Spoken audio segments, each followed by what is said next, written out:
Hello, that's gonna be a railgun playing Armada bots on all that glitters. So let's take a look. We got the 2 maxes into solar, that's all good. 3 maxes, some wins. Yeah, wins is very good right now, so that's a good call. And some bots.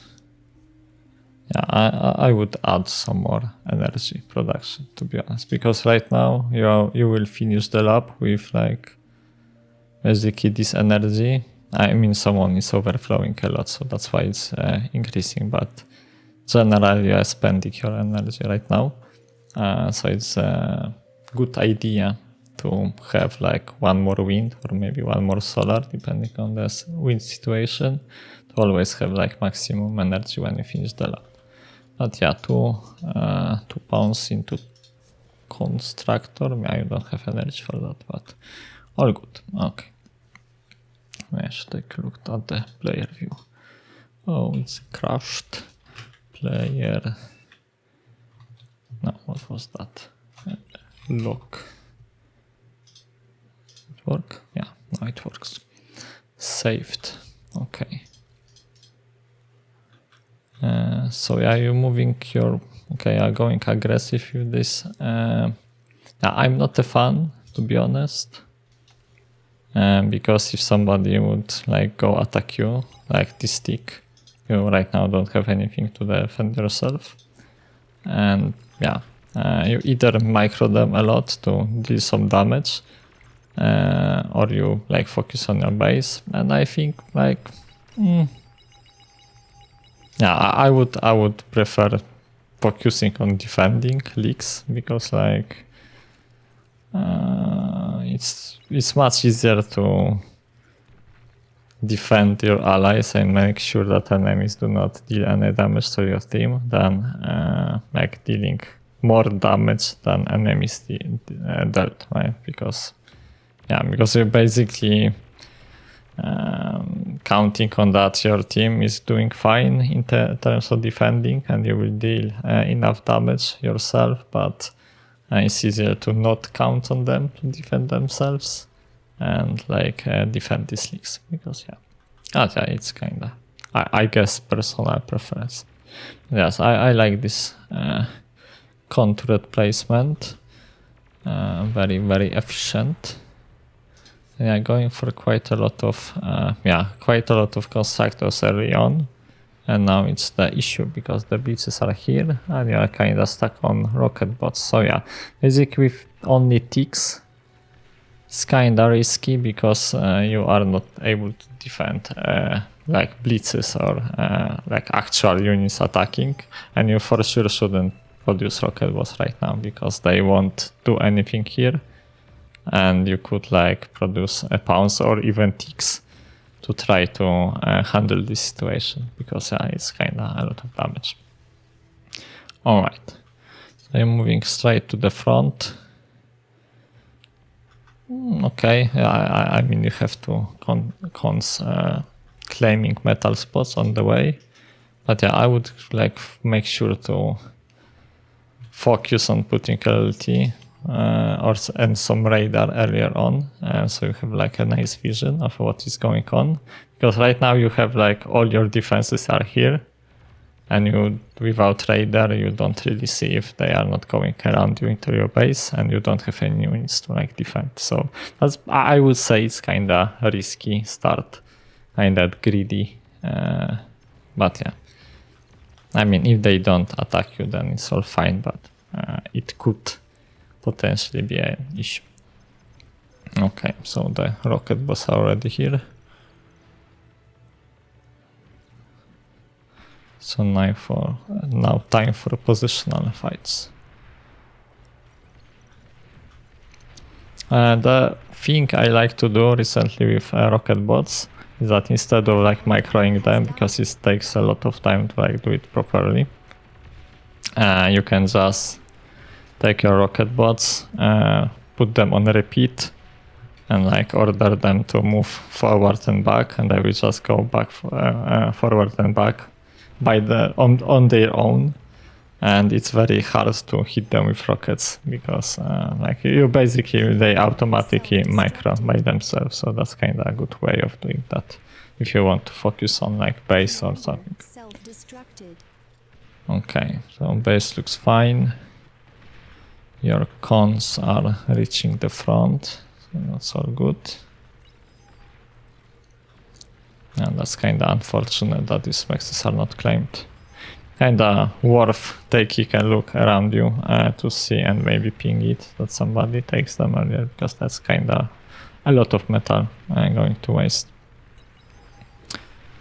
Alright, I think what you are missing here is some ticks on the front line because you're kind of lacking vision and you still don't have a radar on your own. It would also help because radar has almost 700 line of sight, which is much longer than range of rocket bots. So if you put radar here, it would like reveal all of that and you would have much easier time shooting these guys here.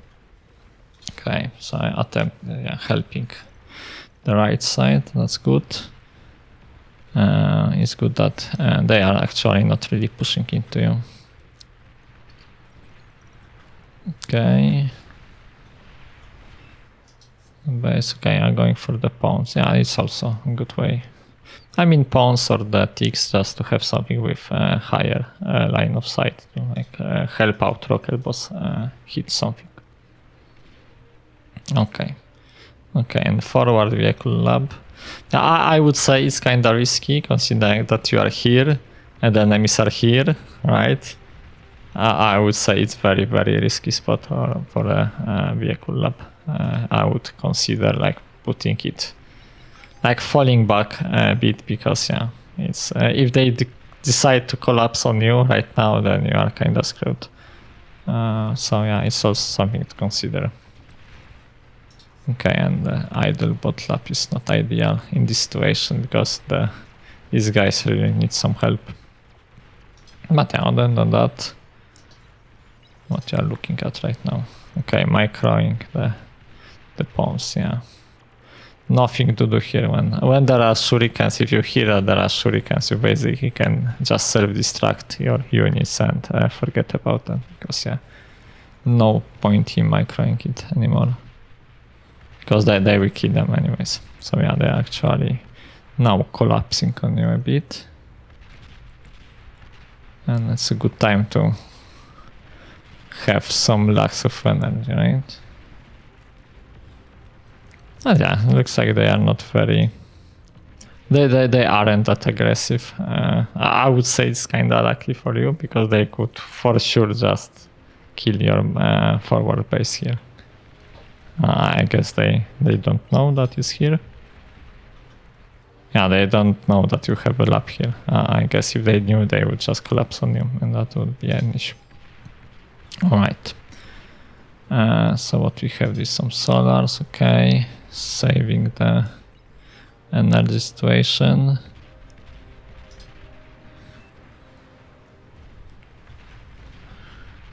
Kinda in the rough spot right now here, right? Yeah, that's what I was talking earlier. It's just too greedy. Like if you see that you are kinda surrounded, you just don't build your lab so forward. Alright. So what is going on next? Some spam. Yeah, I don't think just spamming pawns into them is a good way. You basically spam when you have some long range units which can like make use of it, or you want to stall an enemy long range unit, but if they're actually like actively attacking you, instead of just sending like them trickling into enemies, it's better to make a group and try to like surround them. Alright. Going for the reclaim, I assume. Yeah. That's a lot of metal here. Yeah, so basically it's like it looks very bad right now, right? Because you lost all of that. But actually I'm considering that there is 3000 metal here. It's not that bad situation as long as you can like make use of this metal to just push back on them. Because for example, I actually have T2 con And you could easily go for the T2 lab out of that, because they just lost their army. It doesn't seem like they are coming, more of them is coming. So actually that would be a good way to just reclaim that and build a T2 lab immediately, instead of like Vech lab here. Because you could really can like make one gunslinger out of T2 lab, and like all of that is dead. So yeah, something to consider, because it's huge amount of metal. If you see it like 1000 metal, even with 1000 metal, you just could convert it into a T2 into huge advantage. Okay, now the T2 lab is going up. I guess okay. Oh, I just noticed that you don't have energy storage. That's kinda an issue. You really want like 1 or 2 or even 3 storages. Because the moment the wind drops, you will have no energy, and that will be a big issue. And you want like spare energy to have it when you finish the T2 lab. Okay, some mines. That's a kind of good idea.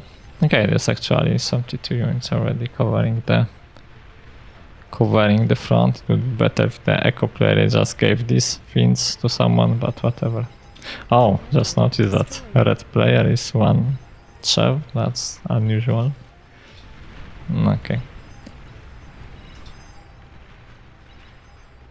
So yeah, still going for them. Yeah, and this energy situation is very bad for you. And it's mostly because let's just take a look at how much your energy is jumping up and down. You really, basically, if your income is half of your storage, then you are very susceptible to like wind drops in the worst possible time. Okay, so now, nice that you have some T2. You can easily kill all of that and get even more metal. So let's see what you do with that. Okay, attempt to climb up a bit. I'm kinda lacking vision here. Yeah, you really need some radar and just some radar vehicle to have some vision on this unit. Okay, there's Starlight on this side, so that's good. Yeah, because you're basically running into them blindly, and it's never a good idea. Like, you have this T2, so just make some, like, at least Quakers. I mean Mausers or Starlight even. I mean not with that energy, right? But yeah, what you need is some just long range to just, yeah, kill this guy. Okay, especially, what the hell? Especially if there are like 4 gauntlets, okay? So basically you can just ignore it completely and just go here. Because like, I mean, it's not hard to kill these gauntlets, but yeah, the ambassadors would just kill it easily. So I guess that would be a good choice at this point. Because I mean, you can push into it easily, because like gauntlets are not really defensive. Mostly, I mean, against the T2, they are not like helping at all. So just make few ambassadors and kill all of that, and then you can just push. Even into rocket bots, because there was like a bunch of rocket bots, like one rocket from ambassador and half of them are dead. So yeah, that's something to consider. You're basically lacking some long range. You went into bulls, which is not ideal, because there is like a lot of static defenses which you just need to kill. So you just need long range to kill it. Okay, and the left side has an issue here. Okay, you got a fusion. Yeah, so basically you are kind of set. Just need to upgrade all your maxes. Where is your T2 gone? Okay, you are upgrading, so all good. Yeah, but here, really just an ambassador. Yeah, the issue is here that you went for a lot of economy right now. And you don't really have that much answer to this. I mean, these units will easily kill it, but it would be like, when you want to echo up like this, especially when you were pushed back at the start. It would be better if you got some long range units to like harass this guy, so he cannot chill, and then you can focus on echoing. Like you basically queue up bunch of like economy, and you micro your long range unit to harass this guy. Because if you don't do it, then he can just decide to attack you in the worst possible time, or just echo up himself. So yeah, it's better to have something to harass enemies with while you echo up. Yeah, because you basically you are giving him a lot of ground. You could easily like have this position if you just kill these gauntlets. But I guess okay, went for the Starlight, which is kinda okay, but Ambassador would be much more economic way of dealing with that. Okay, another fusion. So some echoing up and some spam. Okay, yeah, there's a lot of static defenses here.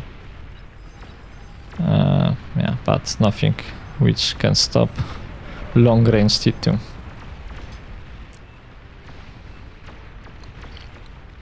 Yeah, there's really no reason to run your unit into all of that, because you have long range. Just go slowly. You don't like this is a big mistake, because you lost a lot of your units basically for nothing, because like you outranged him. You can just wait and chill and kill it slowly. So yeah, that was basically a big meta donation. Because if you know that he has a lot of defenses, you really don't want to run your short range units into that. Because why, if you can just shoot it from the distance? Alright, so let's see. Okay, yeah, switching back to some Pulsar gaming. Yeah, so that's basically stalling right now, and okay, your echo player has a lot, but as a good echo player is not making units. Yeah, just a side note, like that many AFUSes at this time is really much more than you need to like end the game as a echo player. But yeah, looks like the air is an issue right now. Is it? Yeah, it is. So yeah, sounds like an issue here.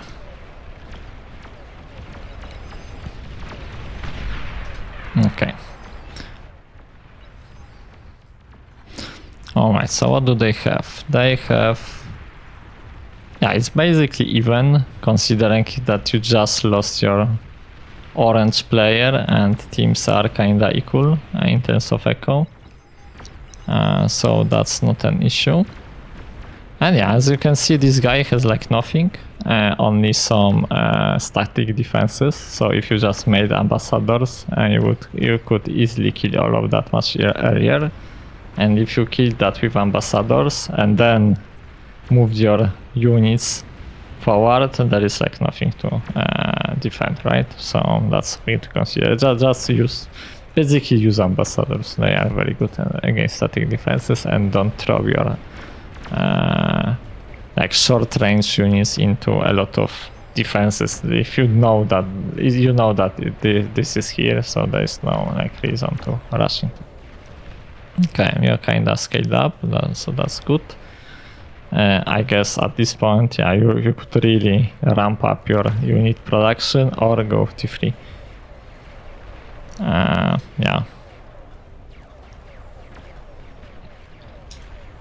Yeah, because like I'm big fan of not echoing too much, because if you made another AFUS, it's like 4 more minutes until you will do something, and then you do another AFUS, and it's another 4 minutes, and then you never finish the game, right?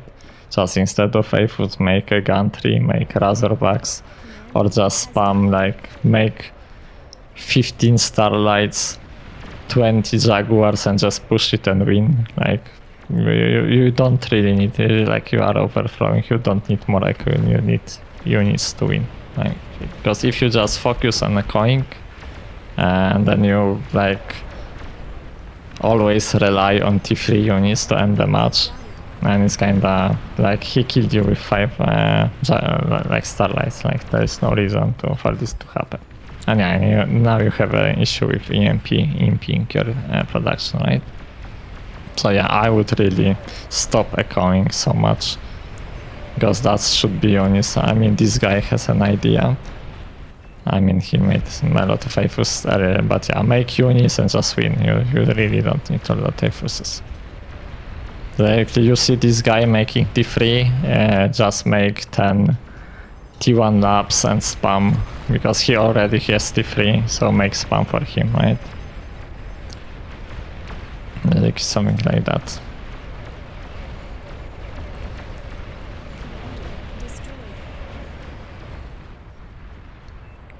Yeah, I'm going for straight for Titans.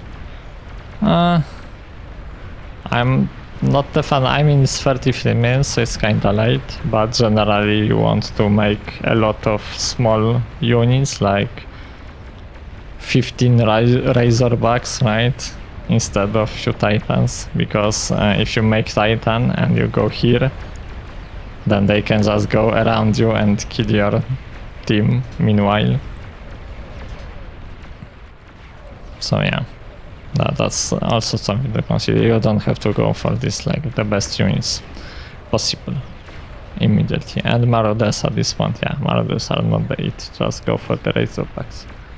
Because Marauders are just kinda... They are not frontline unit, right? You need something which can just push instead of trying to run around enemies. Alright.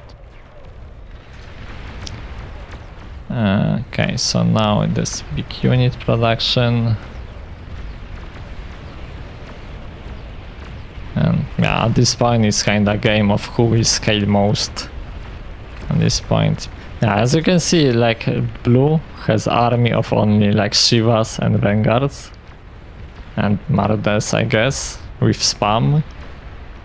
And you have 2 Titans, and like he can just go around you and ignore your Titans. He doesn't even have to fight it because he has so much stuff that he can just go around you.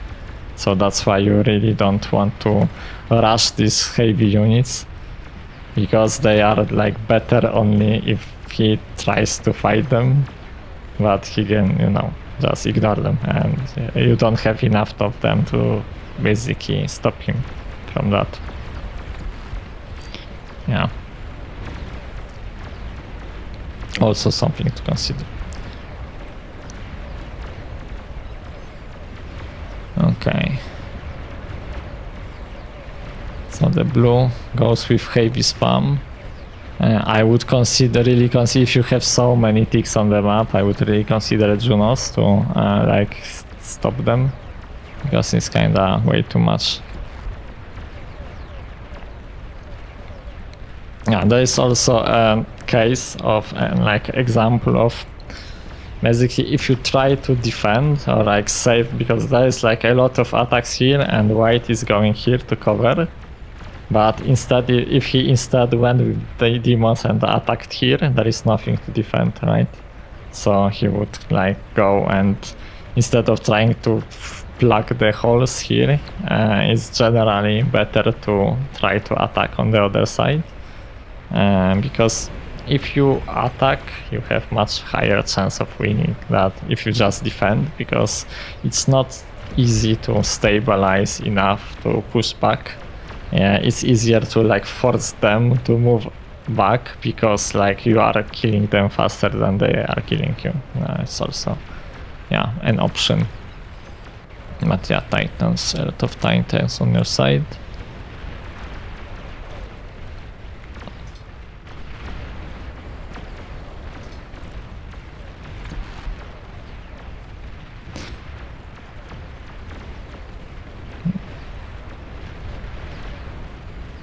Yeah, basically I would say it's defendable, because that's all gonna die here. And if it was just resurrected all of these 53 units, it's also something, yeah. Like if there is a lot of T3 units dying on your side, just make 100 of Resbots and resurrect all of that, and you suddenly have huge army to push back with. Okay, so this guy is pushing. So yeah, it's another example, like a lot of small units pushing can do like more than few big units pushing. Okay, that's another issue with the air. We have a lot of flags. I mean, I just would spread them out all around, but yeah, it's whatever. Okay.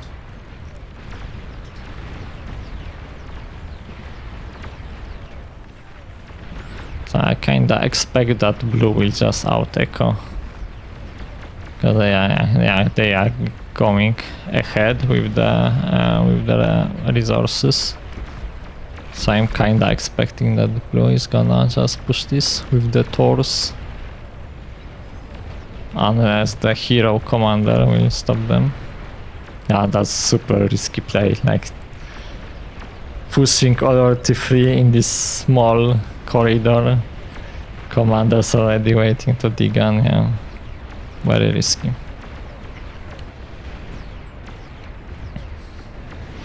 Yeah, basically, even if you can see, you just can push like with these few titans and it works fine. Because like there is not much. But it would be nice if you had something to support them, like, because like only 2 titans is like easy to surround and focus down, but if you have like few titans and another units alongside them, then it's like easier to push something from, right? Yeah.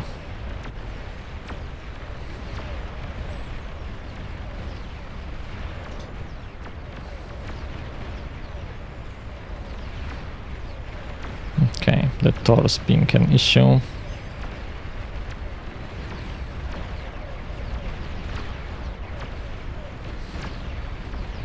I would say that was a poor reaction to these Taurs, because like these demons could easily kill all of them.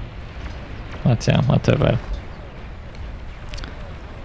Okay, and surrendering coming. I mean, I would say it was winnable if for more aggression, but I guess it's easy to say in hindsight. But when you went T2, if you went for the long range units, you could easily like push this guy and gain back all of that ground which you lost, and I think that would make a huge difference. Because like the more you push, then the less chill can enemy backline be, so they are like forced to react and they just cannot echo up. So it all, you know, adds up. And another thing, okay, so in summary, I would say that maybe I will just pause it because there's too much noise. Yeah, so in summary, I would say at start you could focus more on like making sure that enemies don't deal damage to you instead of focusing on dealing damage to them, because like if you can micro your units perfectly and manage your base perfectly, then it's fine. But if you like have some idle time or things like that in your base while you micro your units, then it's most of the time it's not worth it, because like you deal some damage here, but you dealt damage to you because you stalled or idled or whatever. And yeah, it's basically, even if you kill like 3 or 4 maxes here, but on the other side you could prevent like dying maxes from dying on your side, and it's easier to prevent than to deal damage. So I personally prefer to like keep my units close to the base and react to the leaks, because yeah, I found that people are often not really good at defending leaks. So if you can do it, it can make put your team a lot more ahead than like aggression. So something to consider, I guess. That's both ways are viable, just, you know, something to consider. And yeah, when you went T2, you had a good idea with starting with the how they called Jaguars to like clean up the enemy T1 units. It's also something to consider going for the console and making because you went for T2 Vechlab, you could go console and make a gunslinger, which could also deal a lot of damage to like this short range, or rather all T1 units. It can be very annoying to deal with. But yeah, later on you scouted that he had a lot of static defenses. At this point, just make ambassadors and just kill it for free and then push in, because when you kill it for free, he has like 5,000 metal in the gauntlets. So you can just, if you kill it for free, then you can just like march toward his base, and he cannot have anything to stop you, because all his 5,000 metal worth of defenses just died, right? So yeah, just you need more long range units, and ambassadors are perfect for that. And yeah, now when you go T3, I would say consider like instead of Stride for Titans, make 15 Razorbacks. They can make wonders. Imagine Razorbacks with Starlights and just slow pushing, and they can also kill a lot. Like you don't need these Titans to do something. You can just make a huge army of smaller unit, and it has big advantage of that you don't have to worry that it will get digant, because it's much easier to dig and one Titan than like whole army, right? So yeah. Okay, I guess that's all. I hope that was useful somehow. I would say you were doing quite well. I would like start was risky or rather even greedy. So maybe consider some like thinking more about safety of your base at start. Like consider that like paths to your base, that you have it covered, that you have radar coverage, so you don't like lose stupidly because of one tick. But yeah. And later on, instead of echoing up so much, maybe just make more units, like make a death ball of Jaguars, Starlights, Radar Jammer, some ticks in front to have vision, just slow push them so they have to worry about your army instead of just chilling and building the echoing freely, right? And yeah, that would be all. Hope you enjoy the video and it was helpful. Make sure to leave a like and subscribe, and see you in the next one.